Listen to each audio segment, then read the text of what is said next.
Praise the Lord.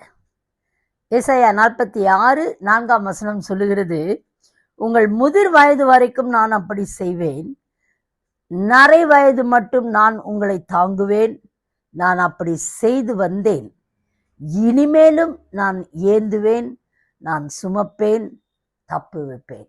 அருமையான தெய்வ ஜனமே, this is amazing word of God. நிறைய பேருக்கு என்ன தெரியுமா, கொஞ்சம் ஏதாவது வாழ்க்கையில் சிக்னஸ் வந்துட்டாலும் சரி, ஏதாவது ஒரு காரியம் நேர்ந்துட்டா, எனக்கு வயசாகி போச்சு, என் காலம் இவ்வளோதான், இதுக்கு மேலே நான் என்ன செய்ய அப்படின்னு we get into a frustration. ஆனால் இங்கே ஆண்டவர் சொல்கிறார், அவரின் பிள்ளைகளாய் நாம் இருக்கும் பொழுது, அந்த முந்தின வசனத்தில் பாருங்களேன், இந்த 2வது பகுதியில், தாயின் வயிற்றில் தோன்றினது முதல் நான் உங்களை ஏந்தி, தாயின் கற்பத்தில் உற்பத்தியானது முதல் உங்களை தாங்கினேன். அந்த from the beginning that was Lord's hand. அவர் தாங்கினதுனால்தான் இன்றைக்கும் நாம் ஜீவனோடு இருக்கிறோம்.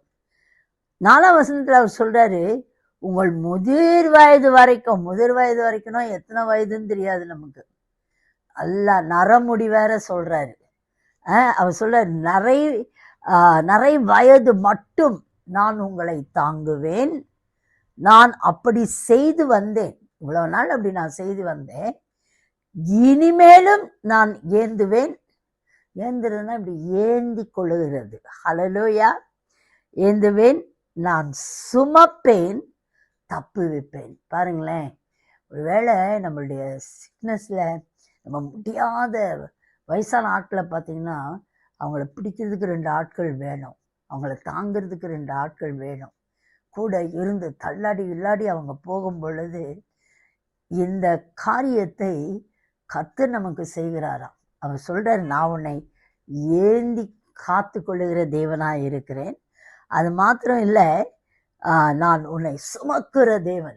உன்னுடைய எல்லா சூழ்நிலையிலையும் உன்னை நானே சுமந்துக்கிட்டு, ஒரு தகப்பன் தன் பிள்ளையை சுமப்பது போல நான் உன்னை சுமக்கிற தேவன். அடுத்ததாக அவர் சொல்கிறாரு, உன்னை எல்லா தீங்குக்கும் தப்பு விற்கிற தேவனாக இருக்கிறேன். So this word is so amazing, and let this word of God bless you abundantly. This is the prophetic word for you today. Amen.